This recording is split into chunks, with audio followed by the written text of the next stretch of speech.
Guys, gals, and fellow general performing pals, welcome back. I am C28, and it is raining like hell outside. Oh my goodness.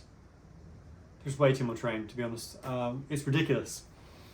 But yeah, welcome back. This is vlog 727, 37. Well, it's something in the sevens. I think it's 27 for sure, though. So yeah. Lab was quite fun. Lab was something. But yeah, I pretty much only did full cell stuff today, not much else. So yeah. We went more over MIDI messages and the binary system of how code works within lecture. So we're talking about how binary works as a whole, the whole 8-bit system. You start with 1, multiply by 2, you get 2, 2 you get 4, you keep going, you know, and you get all the way up to your full 8 bits. And then you pretty much, to get your numerical item, you see it as going this one. No, there's a whole process of how it works. Let me actually pull up my laptop, my MacBook, and I'll actually go through the process instead of just glossing over it. Yeah. Oh my goodness, my MacBook is safe. It was raining is raining absolutely mad outside right now. So I apologize if you hear any rain sounds. That's not an after effect I put in to cover up music. That's just Florida. It does that, you know? So, yeah. I don't know if I mentioned that I was in Florida, but, well, I imagine the fact that I said I'm in full sail, that gives it away I'm in Florida, isn't it? Yeah. Let's pull up my notes from lecture. How did I phrase this? Aha! So, every single MIDI message has a number assigned to it.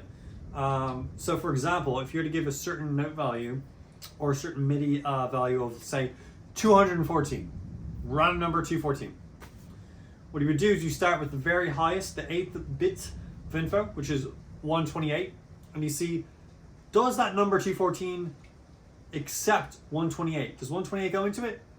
Yes, it does. So you add a 1 there. And then you subtract 128. And then that number, you see, does 64 go into that number now? It does. You add a bit to it. You add a 1. Next one, there's 32 go into, I think it was like 27 or something. I forget what the number is now. Not doing the maths in my head.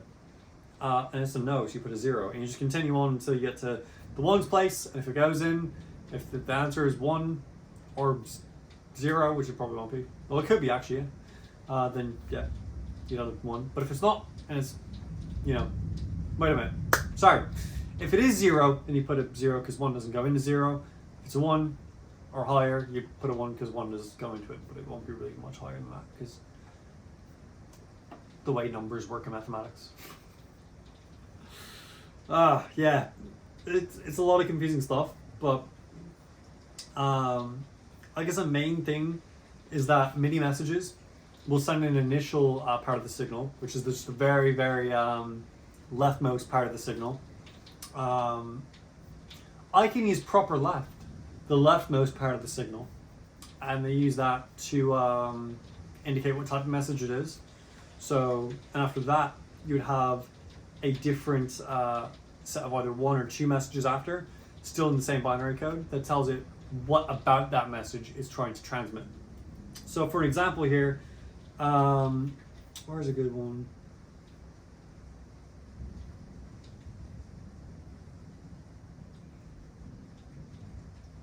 Here we go. So if you had something like 11010110, the 1 lets you know it's a status byte. So it's letting you know the status. The 101 rather, is the MIDI message, and then the 0110 at the end is the MIDI control, a MIDI channel rather, the MIDI channel it's going to. So, and there are all these different variants of how these work and how it's broken up by the system of MIDI to understand how things go together. And for something crazy complex, like picking your sounds, that rain is picking up, isn't it? Florida's mad. Florida's insane. But for picking your different voices in your instrument, you have like, it's an insane number. It's like 2 million something voices or something. it's a bit. But essentially, just if you mess around with how it receives numbers, and I'll include zeros in the right place, you duplicate some things in the right place, you get a lot of different things you can do with just 8 bits, which is mad because this system's existed since the 1980s. In 1983, I think, is when MIDI was first introduced, and we're still using it. Now, granted, we're using MIDI 2.0, but we're using MIDI 2.0. We're on what, iPhone 15 now from the bloody 1 from 2010 or so, 2008. I forget what it is, but yeah, we're basically on the iPhone 15 now. Levels. We're still on MIDI 2.0. That's how good the system is. It's been working just fine since the 1980s. That's a good system. And realistically, you're not really going to improve on it because it's doing everything we need it to. So until it does not do something we need it to, it's going to stay the same. So MIDI is impressive. MIDI does indeed work, and it is cool. But lab. What was lab all about? I actually didn't complete my lab, which is fine because no one really did. It's lengthy. So, week 3 Logic project. What we're doing is, we have MIDI data that's been pre-recorded for us. We throw it in the Logic, and we have a bunch of different things we need to do to it.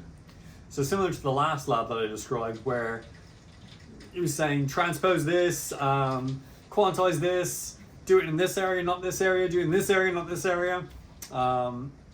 We have similar things we're being told, but we're remixing the song.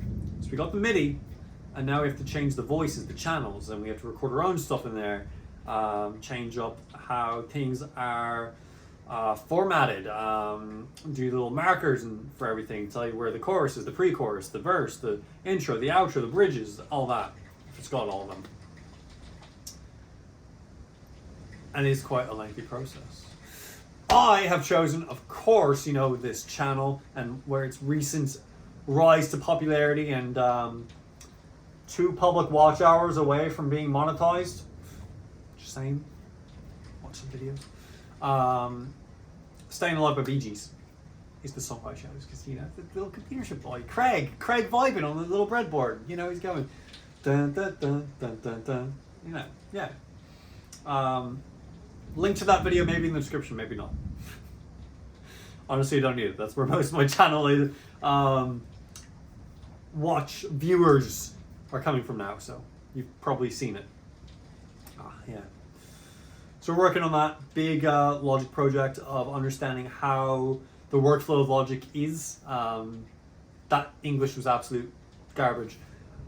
Understanding better workflow within Logic and how to use all the tools that we have. Yeah, better English. And it's actually quite a challenging project because I'm self-critical and I'm always like, this doesn't sound quite right, this doesn't sound quite how I want it, forgetting that I'm actually already a music artist and I produce stuff, I've got stuff distributed, and the students in the classroom with me haven't got a foggiest clue what they're doing. So some of them do. Many of them are also artists and feel the pressure. Yeah. That's about it. I think either tomorrow or the day after I'll try to shoot that 500 subscriber special. I was meaning to do it this weekend, but I got caught up, so it didn't happen. But yeah, Shakespearean stuff is coming. It's gonna happen. I'm thinking about how to do it. It's a big thing to wrap my head around how I'm going to do it, but a promise is a promise. I promise you I'm going to get this done. It's probably going to sound god-awful, being totally honest with you. It's basically going to be an extended song a day. It's probably going to be a 2-hour-long pure production episode. So it'll probably be the next pure production episode, to be honest. But yeah, it'll be pure production episode... What are we on? 5? 4? Pure production episode 4. We'll say that. 4 or 5. And it'll just be called the 500 subscriber special. And we'll do Shakespearean quotes as the lyrics. So that'll be fun. And challenging as hell. Yeah. I haven't got much else for you. This is my setup. This is where I make music and stuff. Okay, this goes about here and opens up. You've seen it in the other vlogs. Refer to it and show it. Yeah. That storm is mad. But yeah. I'm gonna go eat some food. I am very, very famished. Is that the right word? Maybe it's not, but I'm gonna say famished is. I need food. So, if you got any questions or comments, leave them in the comment section below. I'll get back to them and put them in this little space here, somewhere next to me in a future video where you can see your comments. So, yeah. Without further ado, take care, God bless, and goodbye, YouTube.